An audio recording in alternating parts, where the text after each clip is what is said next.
Hi, my name is Sean Ennis with Ennis Management. Thank you for joining me once again on the Creative Collective. And today I'm joined by a very special guest, host, MC, and entertainer from Indiana, the Unknown Factor. What's good, Sean? Hey, thank you for joining me. So, the first thing we got to start off with is the Unknown Factor. That's such an original name. Can you talk about how you decided on your stage name? Oh, I didn't. Okay, I had a fucking piss poor stage name that I'm not gonna mention because I know how bad it was. And this was right when I just picked up a pen and started writing. And it was me and my brother-in-law sitting around, and I spit some lyrics to it. The lyrics were, "You can call me an unknown factor." Right? Like I was saying, like I am an unknown factor. Like understand that as a person, I'm not someone you can figure out. And he heard that and went, "Dude, that's your name." And I was like, "Fuck, Woody, you're right." That's why Woody has a shout out in the album cover of my debut. Because if it wasn't for him, I wouldn't be the unknown factor. Absolutely, and I think that name certainly summarizes or categorizes your branding, your personality perfectly. Thank you. And so, Yeah, well, sorry, I didn't mean to interrupt you. It's just funny. I've got homies of mine that knew me way back, like in high school and shit. And now ever since I've started this, like my homie Luke, he's talking to me. He's like, "Dude, that name fits you perfect." I was like, "That's funny as hell." This motherfucker knew me way before I ever did any of this shit. He's like, "Dude, you gotta pick a better name." I was like, "I didn't. It was Woody." and so you're from Indiana? Yeah. And so describe Indiana for people who may not be familiar.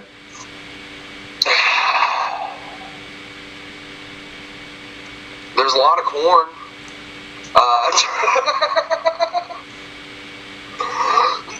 I don't know. I mean, Indiana, it's varied. It's really depending on what part you're in. I'm from Brazil, Indiana, which is a very small, what I would call redneck town.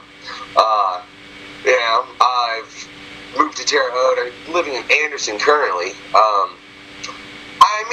There's a lot of variety in Indiana. I think it just honestly depends on where you're at.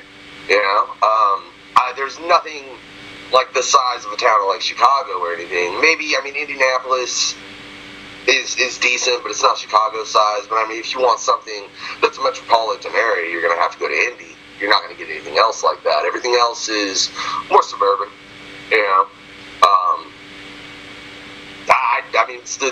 It's the middle of it's the middle of that belt, man. That belt is tight. Sometimes I worry about like the restrictions and the thought patterns of people around here, but that's a whole other discussion altogether. Yeah, and we may touch on that as we continue our conversation. So what genre of music do you consider your work to be? I would look if you just look at my debut album, and that's all you're looking at. That's horrorcore. I have no problem stating that whatsoever. If you look, like if someone was able to look at everything that I've currently not released between the 4 projects I'm working on, I don't know what you'd call them. I don't. Which I'm very happy about. I'm happy that I look at that and go, damn. Like, I spit trap today, and then I spit straight hip-hop yesterday, and then I doubled on this, and then this was grindcore, it goes across the board. And as far as subject matter, I will touch any and every subject. I have no problem discussing anything. That's why I ran No Fucks Given Radio. I think that's why the interviews were as successful as they were, is because there's no topic you could bring up that I don't have some form of opinion on, at least, and I'll state it. Like I said, with my music, it goes from everything to discussing, the political situation that we find ourselves in, corporate greed, and everything they do within that, and the fact that corporations are considered people by the government, and Jesus, that's really fucked up. That's a whole big, yeah. You know, to let's just get freaky and whip our dick out, man. Play with it, please. Come on, I need you to. You know, so it's a broad spectrum. And can you kind of take us through kind of the beginning or the genre horrorcore? Can you kind of go through the history of that a little bit? The history of horrorcore? Well, oh man, that would all depend. That would all depend on the area, really. I mean, because and this is something that's, God, people debate the shit out of this. Is where it started. I really think what's Brother Lynch Hung, or I believe it's the Gravediggers, or Esham, are really the ones that are given credit for initially creating that genre. I mean, and I'm sure somebody's gonna go, "Fuck you, Factor." No, it's blah blah blah blah blah blah blah blah blah. You're wrong, because if anything, let's be honest, people love to argue about shit. I mean, Jesus, what do you think Facebook is? But I mean, it built from there. I mean, but it's been taking a very weird route, because I think initially horrorcore was done by those artists, and it was used to show the reality of partially of what they were living. They may have embellished a little bit, you know. Like, I'm pretty sure Brother Lynch don't eat people. At least I hope he don't. If he's a cannibal, whatever, that's fine. Fuck it. But I'm pretty sure that's just something he does in his music, you know. But he just used it to embellish the fucked up situation that he was in, as far as socially, because he was in a fucked up situation where there was a lot of active violence going on. You know, I think it was initially more used at that. The more it is nowadays, like if you look at it compared to when it started, and then look at it in the 90s, which is when I would say the Insane Clown Posse blew up, and they took it over. They call it wicked shit, not horrorcore. They want to make that definition. That's fine. I don't care. Look at metal. There's 1,000 different genres. Whatever. Divide it how you want. I don't give a shit.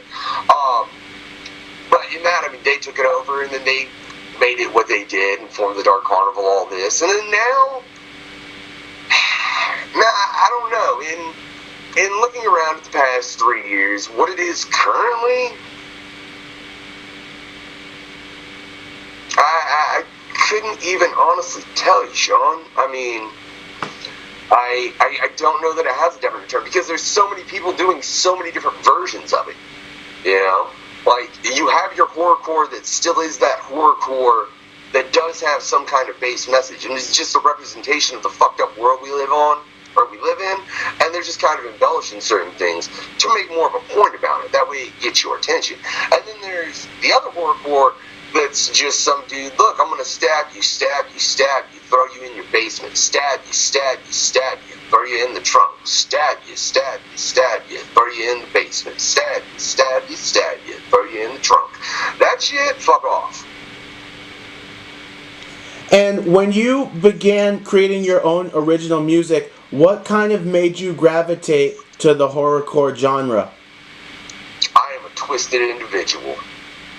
I am the Wade Wilson of hip-hop. For anybody who doesn't know who Wade Wilson is, damn it, go watch Deadpool, right? I mean, for real. Fuck. How is that character not popular enough to where I say Steve Rogers, I bet y'all know who he is.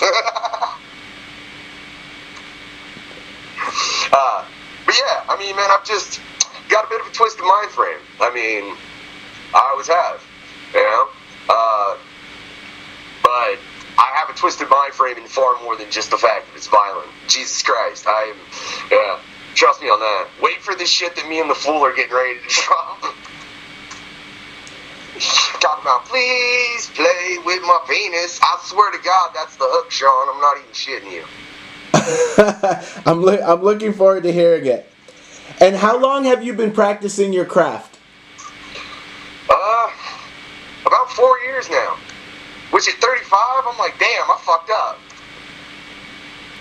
And what led to you getting involved in music a little bit later on in life? Man, I'm a weird one. I am. I know that. I feel like, fuck, my wife calls me weird almost every day. I get called weird about daily, which is fine. I know I'm a bit of a character, right? Some of us are.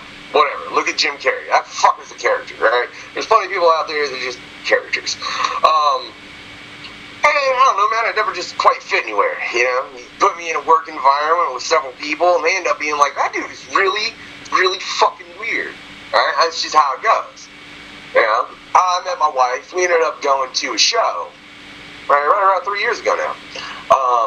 Right around 4 years ago now. Whatever it was. Shit, I don't know. I'd honestly have to look up the dates. It got really muddled, man. I'll explain something else, but let me get through this real quick. But we ended up going to a show. And I seen a bunch of openers. And I'll be real honest, the first thing I thought is, holy shit, I can do that 10 times better. Like, which may sound egotistical as fuck. I'm sure it does. But I was watching those guys on stage, and I was like, what the fuck is this? And do you want to say who you were watching? Dude, I couldn't even tell you. I've seen so many acts since then, as far as just people performing. And I mean, I could sit here and tell you the artists that I've seen that I respected on stage. Could I tell you the artists that I've seen and was like, what the fuck is this? No, because I didn't remember their name. Yeah, I mean, I would, because I don't give a shit. I mean, it was whoever was opening for Boondocks at the Emerson in Indianapolis about 3-4 years ago. And so you went to a performance and you were unimpressed with the level of talent that you saw, and that inspired you to start making your own original music? By the openers. By the openers, okay. By the ones that were opening the show. Not like no, me and my wife went to see Boondocks, because I got my wife and all that music. I'm a fan of Boondocks, right? I'm not saying I was unimpressed by everybody. I could sit here and give you a very, very, very, very long, extensive list of people I have seen perform. I have a great deal of respect for. You know, a lot of them I've had the chance to sit on stage with. I'm very grateful for that. But there were just some I've seen, and it made me think, Jesus, if they're doing this, and I know I don't fit in anywhere, let's see. And so you were unimpressed with the performance of the openers that you went to see, and then what was your next step in terms of going about creating your own music? Did you start like freestyling to YouTube beats? Did you call around and try to book some studio time? Initially, when I decided to be like, fuck it, because I mean that's what it was. It was me looking at it, you going, you know what? I think I can do that better. Which again is slightly an egotistical statement. Take it how y'all will. I'm sorry if anybody is offended because you actually are aware that I saw you that night. If you are, I'm really sorry. Practice. That's all I'm saying. But yeah, at that moment, man, I got home and I'm pretty sure that I just started with a pen and a pad. And I didn't even go to beats, I just started writing. You know? I did eventually go to YouTube, I started plugging out some beats. I was like, hey, I like this beat, and then I made what I'd written work to that beat. Continued to do that, built up a couple songs. I've met a couple guys around here that I've gotten cool with, that were artists. That were skilled artists, I will say. I'm not going to say any names, because Jesus Christ, everything that happened, and I don't need them. Fuck you. I don't fucking need it. I'll fucking smack them. But everything went well, and I ended up getting on one of their shows. I was like, fuck it, So I ended up, which is terrible. First off, man, oh my god, I fucking, the way I initially recorded was so dumb, to look back on it now. I'm like, how the fuck did I do that? That was stupid. And then to go perform the way I did, because I essentially performed with full takes on my tracks that were recorded in one take on a laptop. So I went through my whole fucking track and did the whole track in one take. The hook, the verse, the hook, the verse, the hook. At home, so I had it to initially play at the stage. I did that. Local dude noticed me. He's like, hey man, let's record, blah, blah, blah. So I went to his house, ended up recording some shit, this and that. We did some shows together. We were going to form a group. He had another group. There was a weird ass fucking falling out, whatever. That's the fucking past. I ended up losing all the raws to all my initial shit that I recorded, which I still kind of fucking perturbed that the first shit I ever recorded, I'll never be able to have my raws. Kind of tweaks my nerves a little. I've let it go though, but every time I think of it, it's kind of like, well, fuck that dude, you know? Like, why? But then I went through that, fucking did a couple more shows. Ended up linking up with another dude up at Fort Wayne, and they did some recording. I paid to have recordings there. They're like, okay, we'll have it mixed, blah, blah, blah, blah. And I recorded like 6-7 tracks up there, I think. They're telling me we'll get you back a track a week. It's 2 months later. They ain't got me shit. So I'm like, motherfucker, I paid you. At least give me my fucking stems. So that was the whole thing. Finally ended up getting that. Blah, blah, blah.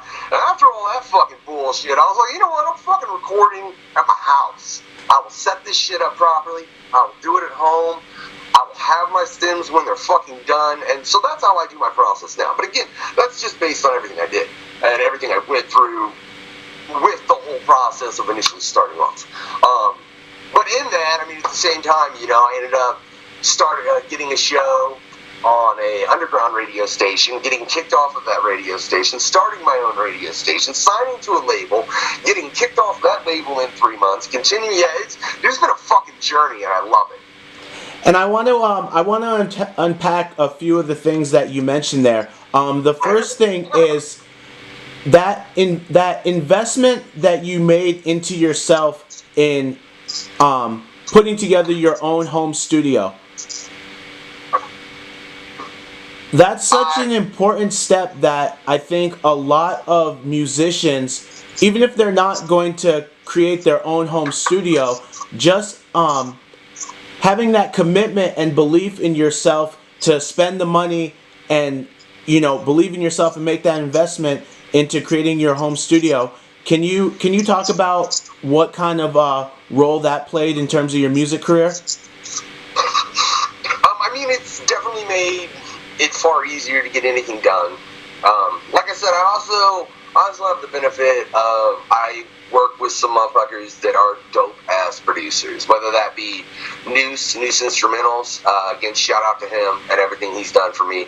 Fucking, you know, DKB, Mr. DKB, and Sick LJ, you know, because those are guys that do a process that I couldn't, and I know that. But as far as being able to just record at home, it makes it easier just to get things done. I don't have to worry about being on someone else's schedule. I don't have to worry about, I mean, especially because I'm about to have we got a baby due in 5 weeks, so I can't have to worry about fucking somebody else's schedule to get to record, because that's another thing. Half the motherfuckers, they want to huddle piss around. I ain't got time for it, you know? But I think it's a very important thing to have as a musician if you want to take yourself seriously, to have it to where you either, one, you have a place you can constantly always go to record, and you know that they in no way, shape, or form are going to try and dick you over. So, to me, that means I'm taking my stems with me when I leave anymore. Like, if I go to somewhere else to record, I'm leaving with my stems. That's just the way I am. That's, again, based on my prior history. But I mean, yeah, I think it's vital, man, if you're going to take yourself in any way, shape, or form seriously. Otherwise, what the fuck are you doing? And then you mentioned sort of some impactful moments in your musical journey. You mentioned getting signed to a label? Yes. Can you talk about that? I'm sure the guy that runs it don't want me to. I'm positive, but again, I ran No Fucks Given Radio for a reason.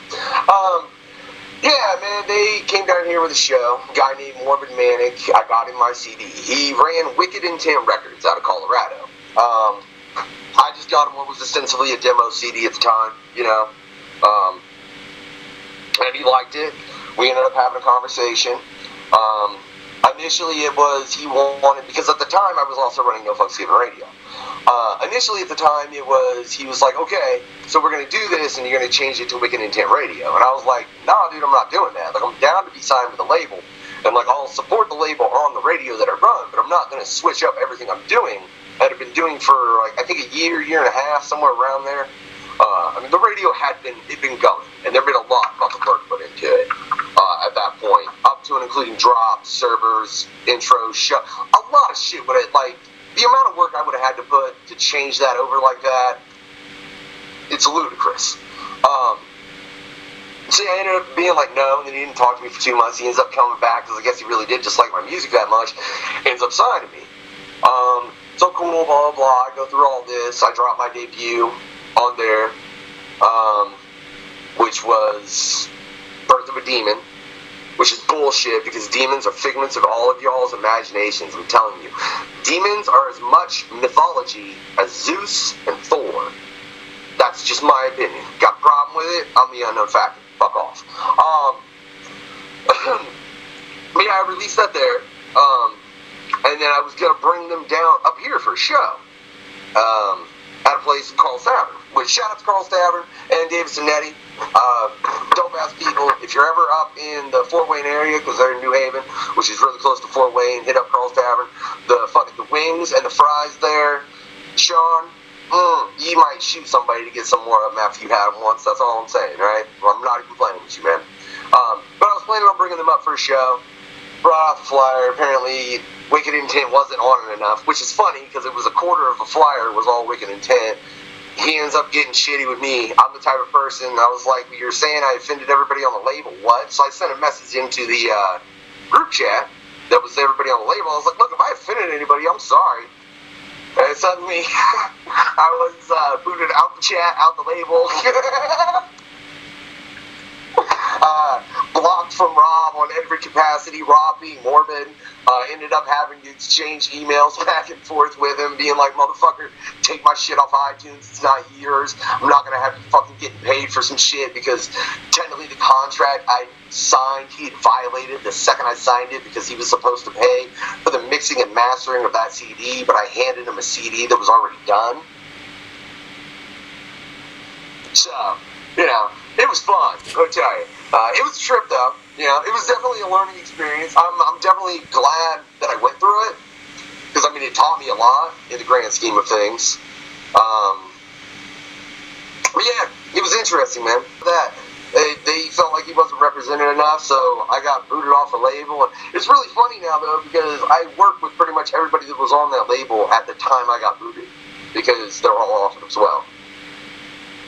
And I think, you know, hearing you go through kind of your different trials and tribulations in working with different people, I think it's really good that you came out of that with, hey, you know, I went through this bad experience, but I'm going to learn from it and kind of move on and not make those same mistakes.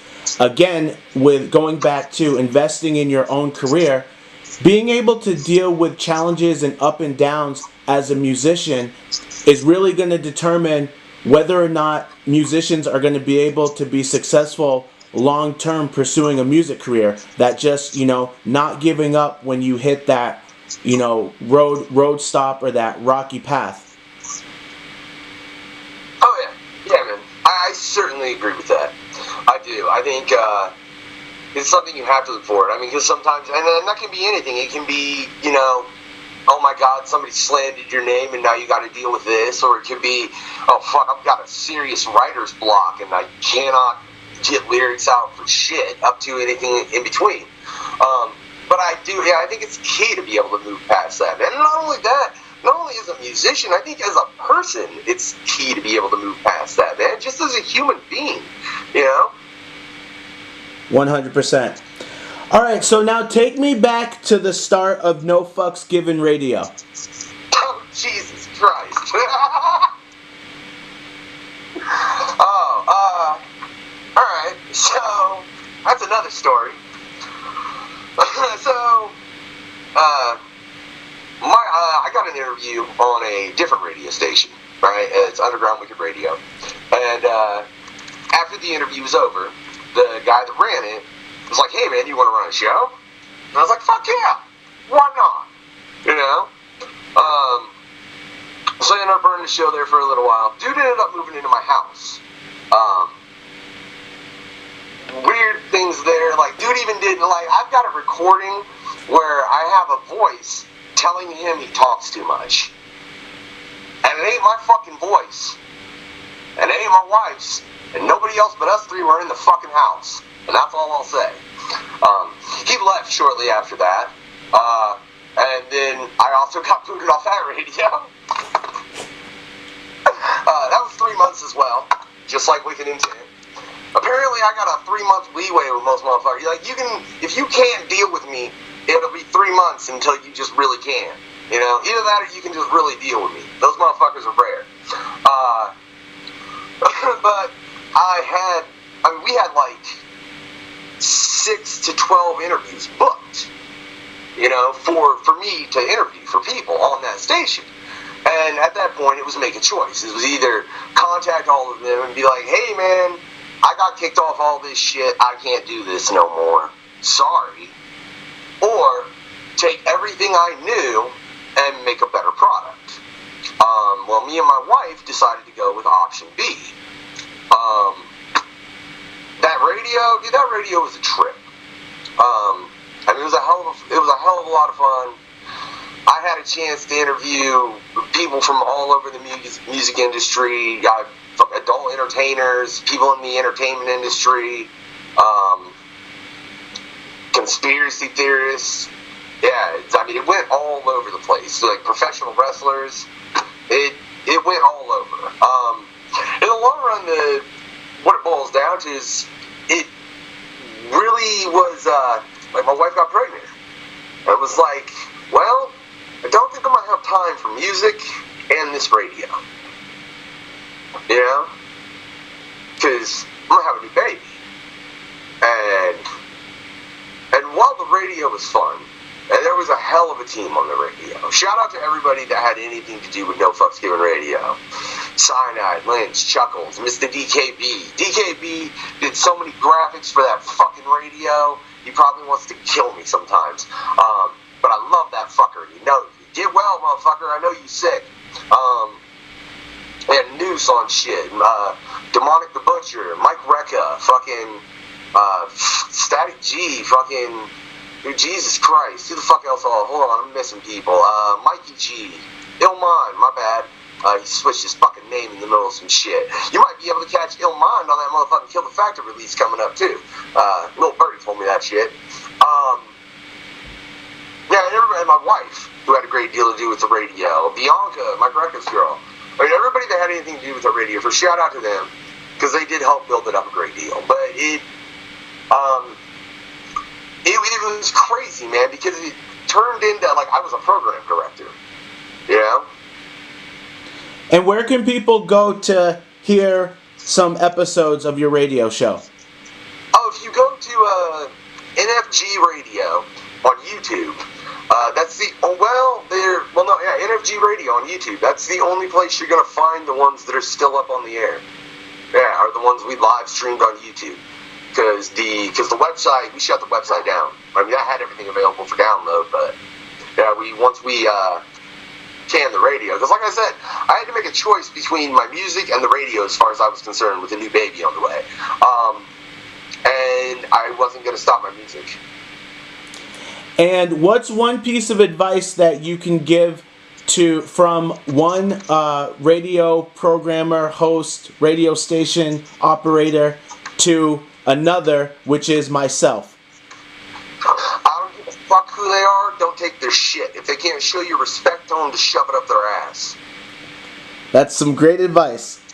All right, now let's talk about your upcoming releases.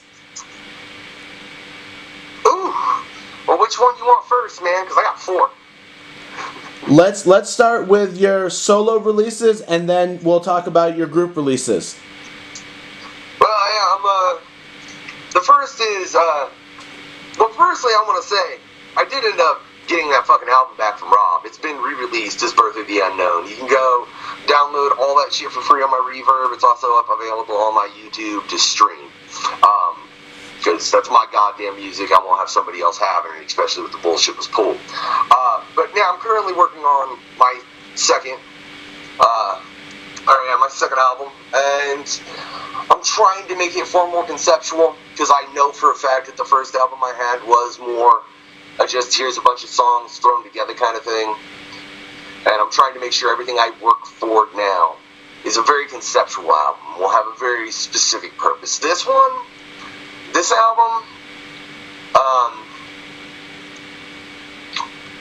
trying to think of how to put this without revealing what I don't want to. You know, this album, this solo, will reveal a certain amount of my spiritual beliefs. Yeah. That's really interesting. And what led to the evolution in terms of the themes and topics of your music, starting from your earlier horrorcore days to now making music approaching this kind of subject matter? I mean, if you look at Birth of the Unknown, which is my debut, there is matter, there is shit in there that, like, Filibuster is a perfect example. Filibuster is a very political song. Because, hold on, I ain't fucking listened or performed that in so goddamn long. But yeah, I swear our government's starting to act like the governor, Walking Dead style. I can't take no more yet. You know what I'm saying? Because for real, I feel like our government is starting to act like the government. So, I mean, it was always there to a capacity. I think it's just grown more, and I think it's grown more probably because more than anything I've grown more as an artist. And who are some of your major musical influences? I knew you was gonna ask that question. Actually, before we go there, can you talk about your group releases? Oh, yeah, shit. No, well, first we'll cover the one that's gonna be my fun release, and by fun, I mean this shit's just gonna be goofy, fun. Just get freaky, get whatever music. That's with Fool, Bulletproof in the Pool. You can look up Bulletproof in the Pool, BPTF. I promise. Google that shit, it will come up. Fool is one half of that group. Him and I have been working on some stuff. It's, like I said, it's just far more goofy, far more fun, laid back, you know, like, let's get freaky. Please play with my penis, you know. Let's make a sex tape, come on, like, shit like that, you know. Because I think that's important. You have to have that in life, so I think it's important to have that in music as well. So that'll be the first group. Now, it's just going to be a little EP, probably 5 or 6 tracks, unless me and sometimes I say that, though, and then that's what I said with DKB, and now we're doing a trilogy, so this might end up a full fucking album. I'm not going to guarantee that one way or the other with the Fool, but we currently do have several tracks done and off the producers, and then I'm waiting for him to come record 2 verses. Fool, come record your verse. And then there's Killer Factor, and I honestly feel like Killer Factor is kind of a result of NFGR in a funny way, because with No Fucks Given Radio, I met the Super Smash Bros, Race Access Cash, and Mr. DKB. DKB does graphics, and they both ended up coming and we started a show. Oh, that's right, we interviewed comic book writers and artists as well. Fuck, I forgot that one. That's the show we did with them, or that's the show I did with the Smash Bros. But DKB did a lot of graphics, so me and DKB talked a lot. That's my motherfucking brother right there. I love that motherfucker. And the more we talked, the more we started working, and then we started working some music shit. And for me personally, there's a track we did for his mixtape division called Flash Before Your Eyes, which is about the whole aspect of you should appreciate life, because life is nothing more than a step of time. We as humans, for some reason, I think, don't realize that as much as we should. The fact that the time is so finite, the time that we're allotted is nothing in the grand scheme of things, right? And in doing that with him and then seeing how it worked out, it made me be like, hey man, we should, do this EP. And then I ended up having more and more conversations with him. I've had very in-depth, what I would call spiritual conversations, that led to it expanding and expanding into a trilogy. Now, we did recently decide, before we drop any of this, we're going to drop a little mixtape, me and him, just like 5 tracks, like here's a little preview. That's going to be more just like, here's 5 random tracks from Kill the Factory. It's just a little mixtape.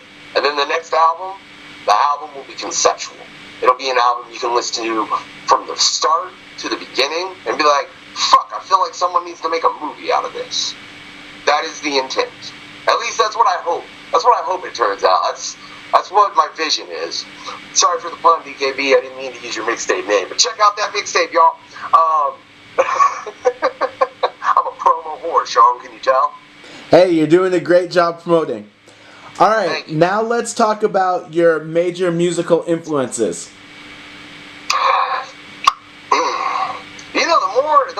The more I fucking record, the more I'm like, fuck, who is influencing this shit coming out of me? I definitely say I have influences in the horrorcore genre. The first rap CD I ever picked up was West Side Connection, New World Order, and I think that's always had a place with me. To the point there, I ain't gonna announce that. Actually, I take that back. I about let something slip. I don't quite want to yet, Sean. Trying to get shit out of me. I've seen it. Of course, we're always trying to get the exclusive. Sly dog, you.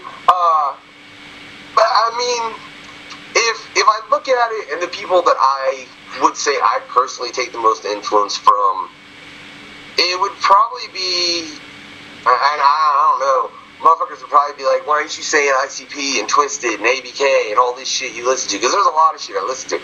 But as far as what really inspires me, I look at Tool, I look at Prozac, a lot of what Tech-9 does, anything that Twisted and ICP do where there's more of a context to it. I'll be honest, I haven't heard Twisted's new album. I have no idea about it. I've seen a lot of people shit on it.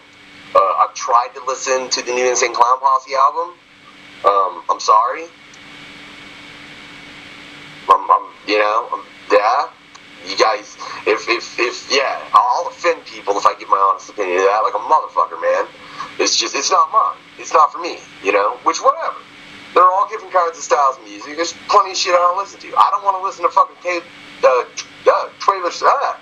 Swift either, if I can get her fucking name out. I don't want to listen to her either. That doesn't mean there aren't plenty of people that's good music for. But as far as what's really inspired me, man, I would look at the shit that's darker and has meaning. I would definitely say Liquid Assassin and his earlier stuff. I don't know, man. I've really been vibing out to Tool recently, and that's a band I listened to a shitload back in the day, and I hadn't for a long time. And the more I listen to it, the more I'm like, damn, this has kind of got a lot of the same kind of vibe a lot of my music does. That sort of, you need to realize society is shit, but it doesn't have to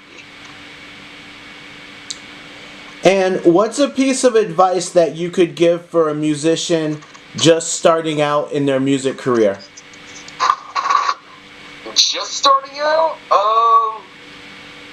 I don't know, man. Look, I would that would depend on your age a little bit, in my opinion. I would give an 18-year-old different advice than I would give a 25-year-old starting out in this. Because it's going to vary. If the 25's stepping into it, I'm going to have a more serious conversation with him as far as, did you really, because you're at a point where if you're going to make this decision, you need to make this fucking decision. And it needs to be, and you need to put a fucking 1,000%. If you're 18, you could more lollygag about it a little and fuck off. Not that that's necessarily the thing to do, because the thing to do if you want it to work is to put 1,000% into it. But I do think, again, just a different in age would depend on the advice I would give. Also, I'll be real honest, if it's somebody and I've seen them perform, I might be like, just keep doing you, man, and walk away, because I don't know what the fuck else to say to them. That's some honest advice. Can you share your social media links? Hell yeah, man. Look me up, Unknown Factor. I think it's Unknown Factor 743. Or no, It's Unknown Factor 743 or 74 on Twitter and Instagram. And then on Facebook, it's just the Unknown Factor. It's Killa Factor on Facebook and Instagram. That's Killa, Killa, and then Factor. Let's see, YouTube, the Unknown. Oh fuck, no, yeah, YouTube, the Unknown Factor. Yeah, just fucking YouTube my shit. It might be a pain in the ass because look, I've come to the conclusion my name. If you type in the Unknown Factor, if you type in Unknown Factor on YouTube, you'll pull up a bunch of fucking math equations. You know, like how to find the unknown factor and blah blah blah, which is kind of funny. So if you have problems finding me in YouTube, type in Unknown Factor. I did that. Then I'll pull up one of my tracks. You can get to my channel real quick. I picked kind of a pain in the ass name, Sean, in the fact that it has a lot of fucking meanings. And what is the best way for fans, other artists, or producers to get in contact with you? Message me on the Instagram or the Facebook, man. I'll get back to you. Yeah. You want to work? I'm down to work. I'm fucking trying to get as much out as I can, man. You know, and hey, keep a lookout, man, because not only the releases that I have coming out, I've got features coming out on several artists, singles and albums they got coming up from East Coast to West Coast to the Midwest. Is there anyone you'd like to acknowledge for offering financial or emotional support to you in your music career? I mean, definitely my wife. My wife has been very supportive of this. My wife was the only reason that I got the interview with Underground Week of Radio based on how she promoted my music that I think helped as a catalyst to make it to where everything happened. It is kind of bad. I think it's because the only sad thing about it is I've seen so much drama. I think it did kind of make my wife be like, Jesus, there's so many motherfucking idiots in this. So in the radio, it was a love and hate thing, especially for my wife. But I mean, I've got to shout out her because God knows she's helped me greatly in all this. Fucking, especially mentally, because God, I don't know how she puts up with me. I don't know how I put up with her either. But I love you, babe. Remember that. Logan's on the way. I want to give a shout out to my unborn kid, Logan, and then my born kid, Abigail, right? Because, you know, Abigail always be tweaking me or critiquing me on my music. I love it. I love it. She gave one of my tracks a 5, man. A 5 out of 10? That shit hurt. Hurt my kid. Right? But hey, on that note, I will say, fuck, she wants to start a music review show. So, there may be an NFGR next gen, and we're just going to use the NFGR YouTube if we do that. It'll just be me and the kiddo, and we'll just be reviewing music. So we're not bringing it fucking back in the capacity we were. It'll just be her being really harsh towards people's music, and then me having to deal with the backlash of that. So yeah, that'll be interesting. And then otherwise, like, as far as people that have been supporting the music, I mean, I got to give a shout out to Noose, my producer, and everything he's done as far as mixing and mastering the fucking beats he's come with. My partner in Killa Factor, DKB, you know, and definitely my brother-in-law for fucking making me realize what my name should have been. All right, and is there anything else you'd like to share as we wrap up? For all y'all out there, remember, 90% of what you're told is bullshit, right? Go look up the MK Ultra. Yeah, go look that shit up and then realize the government hid that for so long. What else do you think they're hiding now? Fuck the truth they give you. Embrace the unknown. And Sean, thank you. All right, I'd like to give a very big thank you to my special guest. And as always, write your comments below. Make sure you like, subscribe, and share this video. And for all of your promotion, marketing, as well as music career consulting needs, email ennisproductions@gmail.com.